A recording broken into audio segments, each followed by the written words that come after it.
శివుడు శ్మశానంలో ఎందుకుంటాడు? ఈ ప్రశ్నకు సమాధానం లోతైన ఆధ్యాత్మిక సత్యంలో దాగి ఉంది. దీని వెనుక ఉన్న కారణం చాలామంది అనుకున్నట్టు భయం కాదు. ఎందుకంటే అక్కడే జీవితపు అంతిమ సత్యం ఉంటుంది. శ్మశానం భౌతిక ఉనికికి ముగింపు. ఇక్కడ అన్నీ అందరూ సమానమే.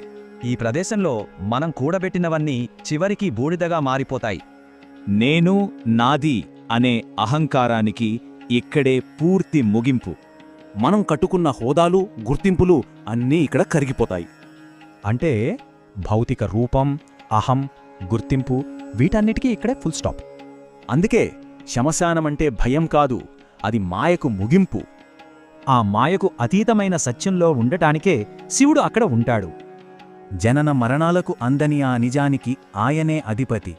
రుద్రుడిగా లయం చేస్తాడు, శంకరుడిగా శుభాన్నిస్తాడు. ఇదే ఆయన తత్వం.